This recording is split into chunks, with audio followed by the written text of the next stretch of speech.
Hi, everyone. I am really late today with the recording, and um, I apologize. It was a busy day. I had teletherapy where I meet with my therapist via a Zoom like platform, but it's not Zoom or Skype, it's another thing. But we met earlier today, and then I went for a 2 hour, 2.5 hour walk in the woods, which was good. Did 4.5 miles, which was good. And then I'm doing some work with a organization. We're trying to do some assistance for folks who will be dealing with death and dying during this period.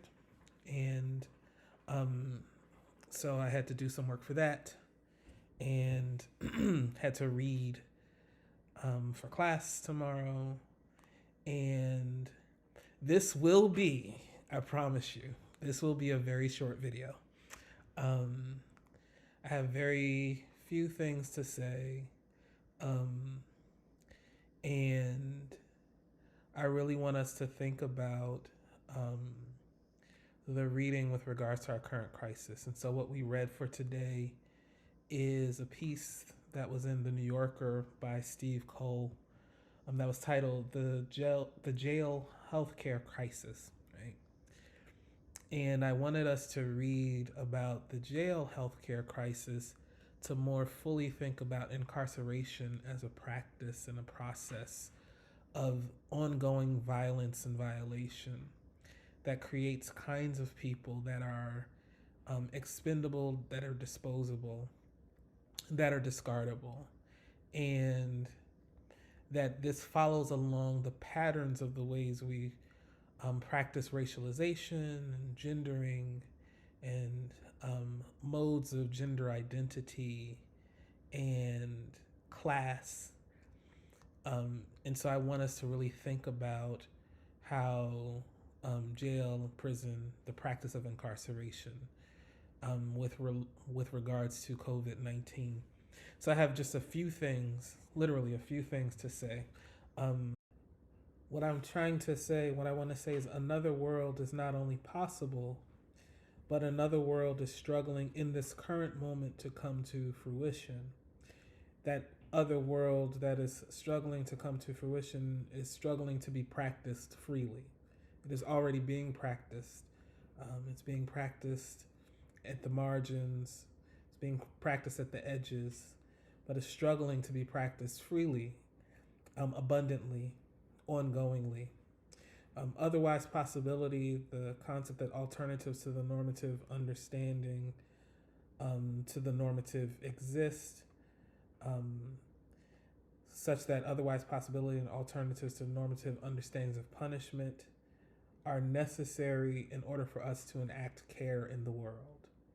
And one question that we can ask is, do we want to actually enact care? Is care a thing that we actually want to do? Is care a thing that we want to perform and be with other people? I'm looking at my hat and I feel like I'm Ray J because I want to move it all the way back. And then, anyway, that's the otherwise possibility of teaching, being silly sometimes. Um, is care a thing that we care about? Is care a thing that we think should be freely available? Is care, which is the practice of comfort, the practice of concern, the practice of compassion, are these things that we think are important to be given freely, to be practiced freely, to be unfolded ongoingly to the masses, right? I don't know what it means to try to convince someone that you should care, right? That you cannot convince someone that care is a thing that they should want, that care is a thing that they should desire, and care is a thing that they should practice with other people in being in the world. It's kind of like how I don't know how to convince people that universal health care is a thing that everyone should have. That if you are fundamentally committed to the idea of health being a limited resource that only certain people should have access to, there is nothing that I could do in order to charge your imagination to think that other people should have access to it if you think of it as a squandered resource that everyone shouldn't have access to. So, one of the questions that I'm trying to get us to think about as we're thinking about what is the role of the Black scholar, what is the role of the questions that Black scholars ask, what is the role of the questions that African American studies, Black studies, Africana studies produces for us to actually produce interrogations to our normative world. Another thing I want to really get us to ask is, what kind of person do I want to be in the world? This is another fundamental question that Black Studies is trying to get us to consider. Who are you? Who do you think you are? And who do you think you are in relation to other people? Who do you are with relation to the earth? And who are you with relation to this thing that we call the world? Because answering the question, who am I? Which is not an easy question to answer, because we are not one thing. We are constantly this unfolding, changing thing, this constantly emerging thing. I think of us as always becoming and never being a thing, but we're always in process. We are always sort of on the way to something, but we never reach the thing that we're trying to get to, because that is the process of living. That's the process of breathing. That's the process of what it means to have life and breath. And so one of the things I want to get us to ask with a kind of critical force is, who are you? Who do you think you are? What kind of person do you think you are? What kind of person do you want to be? Because once you begin to answer the question, who are you? Which also encapsulates what are the moral and ethical values that are guiding my life? You begin to figure out if you are a person that thinks care is something that should be given or withheld, right? And the kind of life that I want to live, the kind of world that I want to exist in, would be the kind of world where the very capacity of withholding care is not possible, right? It would be a world where you could not give or withhold care, but care would just be the thing that emerges. Care would be the thing that just happens. Care would be the modality through which we live relation, right? But everyone ain't committed to the idea that care is a thing that we should do, right? Everyone is not committed to the idea that care is something that we should offer, that care is something that is important, that care is a fundamental rubric by which we can engage, produce, and proliferate relation with the world, with the earth, and with one another.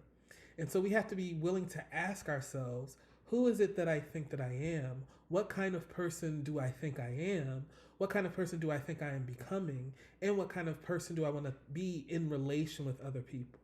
How is my life going to be the process of becoming constantly unfolding in relation that does justice, that does honor, that does duty, and that does care to everyone else, right? These are really important questions, right? And so, otherwise possibility, I'll say again, alternatives to the normative understanding of punishment are necessary for us to enact care in the world. One of the reasons why COVID-19 makes me think about punishment is because of the way the president narrates the problem of this biological fact as a problem of nationhood and the problem of patriotism, right? The racialization of the virus as a problem from China and a problem of Chinese people, right? That the racialization of the virus means that one of the things that is trying to be disclaimed at the very moment of the articulation of it is care. Doesn't want to enact care over people who are racialized as Chinese, who are nationalized as people who are part of China, right? That one of the things that is trying to be disclaimed, one of the things that is trying to be renounced, one of the things that's trying to be rejected is the practice of care for other kinds of people. So what we're constantly doing is creating other kinds of people as a kind of surplus value, to use Marxian terms, as a surplus that could be exploited, that could be expendable, that could be disposable, that could be discardable. And so asking the question, who is it that I think that I am? What kind of person am I constantly becoming or unfolding to be? Is also asking the question of how can I use concepts like care to be the grounding through which I practice relationality with the world, with the earth, with other people. what we allow to happen in terms of incarceration, so in terms of prisons, in terms of jails, what we allow to happen in terms of incarceration, as writer Candace Simpson says persuasively, what we allow to happen in incarceration is what we will allow to happen to all people who we deem to be disposable, who we deem to be expendable, who we deem to be discardable. That whatever we allow to happen in the space of the carceral state, what we allow to happen in terms of prison and in terms of jailing, what we allow to happen in terms of violence, violation, the refusal of healthcare, the refusal of education, right? The things that we allow to happen in these institutional spaces of jails and prisons is the thing that we will allow to happen generally to any population that we consider to be disposable, to any population that we consider to be expendable, to any population that we consider to be discardable. That at the moment that we consider them to be those three things, then we also then disclaim or refuse to give, refuse to enact, or refuse to engage in the practice of care, right? And so in the piece that I had you all read, the Jail Healthcare Crisis by Steve Cole, he begins by talking about the story or the narrative of this person named Jeremy Lance, who was sent to jail awaiting trial because of drug use and eventually because of the withdrawal from no longer using these substances. I want to connect the idea of sending people to cages because of the use of substances to our discussion earlier this week and our discussions last week, to the way we moralize against certain kinds of people, the way we make things like substance use through class and race, importantly, moral and ethical failings on the parts of the persons who are the users, right? And so we think of people who do drugs as morally and ethically failed individuals. And we do so based on race and class, right? That certain people who work in certain kinds of white collar jobs who also use substances, I won't name or proliferate the names of those substances, but people who have white collar jobs, who work in investment banks, for example, who use substances so they can stay awake, work long hours, right? Those people are not considered to be moral and ethical failures in the way that people who would use substances in urban epicenters, who are cash poor, would be also considered moral and ethical failures. Such that the way we actually think about the user of a substance is primarily predicated upon the social meaning of the person that we have ascribed to that person or that group, based on things like race, gender, class, sexual orientation, etc.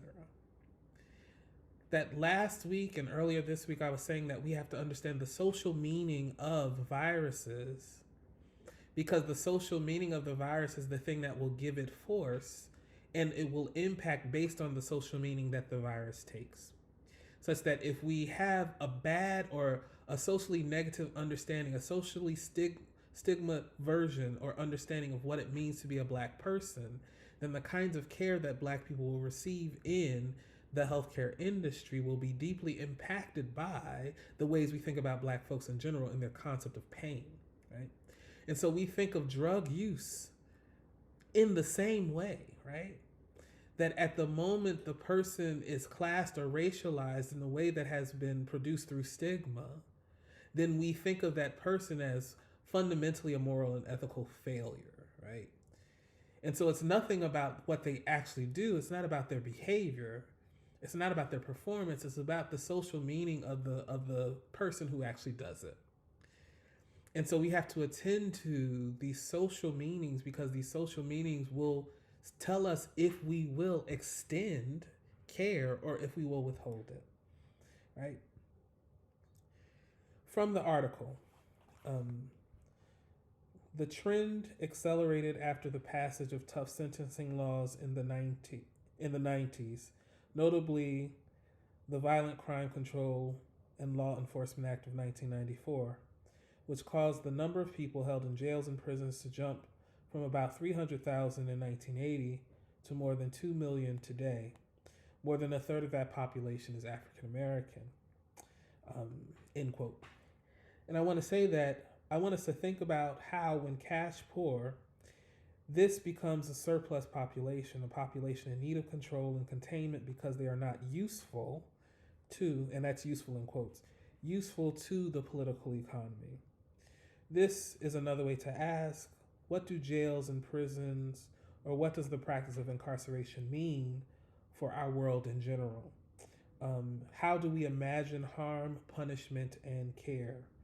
And can we do, can we think, can we be, and can we imagine otherwise than this?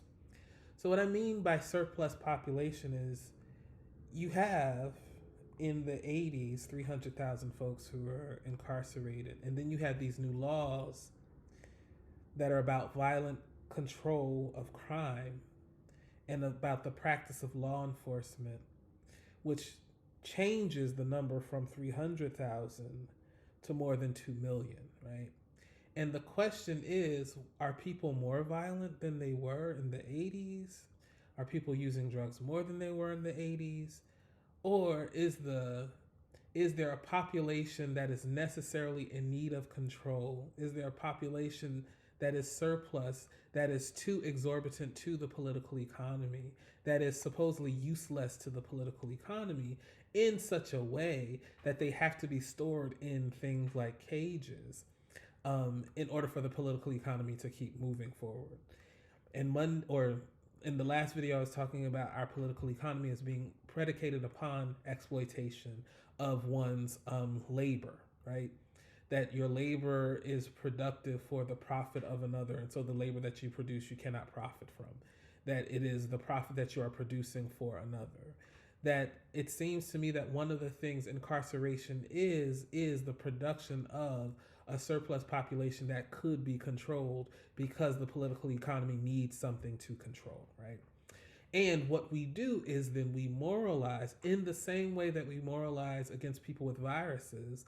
We moralize against a certain kind of population and say it is their fault that they are incarcerated, right? Because they do bad things, right? One of the things I would ask my students at another university where I taught, most of my students were under the age of 21, and I would ask them, did you drink this weekend? Did you go to a bar this weekend and consume alcohol? And they would all say, yeah. And I said, but that's that's breaking the law, right? Do you think you should be in jail? Do you think you should be imprisoned for breaking the law? And they all say no, right? And I asked them, if you were driving on 85, which is a highway, if you're driving on 85 and you're going 75 or 80 and the speed limit is 70, you're breaking the law, right? And they're like, yeah. I'm like, should you go should you be jailed for this? Should you be incarcerated for this? And they're like, well, no, right? And it's because somehow we imagine ourselves as morally and ethically good people, but the kinds of people that go to jail and the kinds of people that are put in prison are actually bad kinds of people. What we have to do is we have to create a system of value and then produce people within that system of value in order to say they either have or don't have the kind of moral and ethical center that is necessary for them receiving care. So going to a drug rehabilitation center as opposed to prison, so care, or they're just not good people, so they should be jailed, right? So I constantly want us to think about the ways we are producing categories of people in the service of either producing or disclaiming, producing or refusing care to that kind of category of people. I also wanted us to read this piece to think about the healthcare crisis in jails and in prisons, because I wanted us to think about opening up a way to think about COVID-19 in general and how this will be another articulation of the ongoing problem of racialization, the ongoing problem of gender, the ongoing problem of location, like where you are located in the United States. But also, I wanted to think about the ongoing problem of our healthcare crisis nationally, right? That if one contracts COVID-19, but you are in the close quarter of a jail or a prison, the capacity for that virus to spread is exponentially more acute than it is if you are not jailed. So there are several organizations, there are several people that are organizing against people being jailed, asking for, protesting for people to be released from jails and prisons, because jails and prisons are microcosms of vulnerable populations.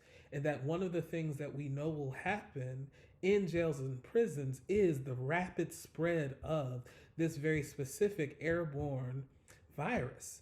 And so people are protesting in the service of people being released from jails and prisons because they recognize the heightened, the way the threat of the virus is heightened in a place like a jail or a prison, places that lack, in general, typically before this virus, that lack sanitation, like proper sanitation, that lack soap, that lack clean water, right? These are places where we allow for people to lack things like soap. We allow folks to lack things like clean water. We allow people to lack things like nutritious food in our jails and in our prisons on any given day. And now, given this virus, which is it's so very communicable and is transferable very, very quickly, that what the jail and prison is then is a place where the spread of this virus, and because there is no proper health care in jails and prisons, the possibility of and the kind of inevitability of people dying from contracting this virus is there, right? And so we have to pay attention to the ways we allow for particular kinds of populations to become expendable in our minds, to become discardable and disposable in our minds. Because if we allow for any population to be expendable in our minds and we begin to justify it through moral, ethical value systems, we will allow that same thing to happen to people who are incarcerated and people who are not. We will figure out ways to allow for those same people who are not incarcerated to occupy the same kind of value system of lacking morals, of lacking ethics, right?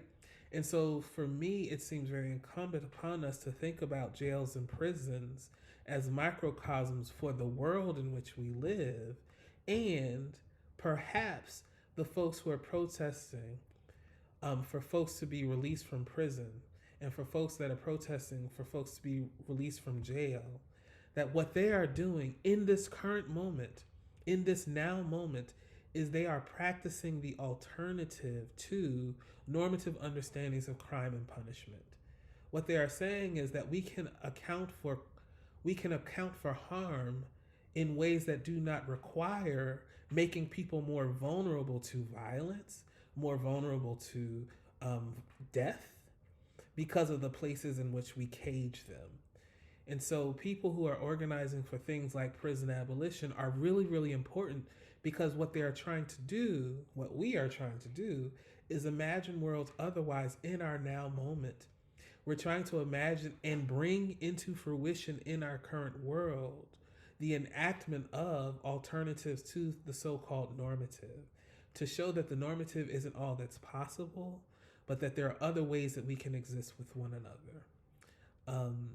Sorry again for the lateness of the video. I look forward to talking to you all tomorrow. And let's just keep thinking with one another about the practice of otherwise possibility, the practice of radical imagination, and the joy and the pleasure that can be brought about when we allow for our imaginations to flourish in the service of a more liberatory, a more free, a more just, a more caring world. I hope this is useful, and I appreciate you all. Thank you.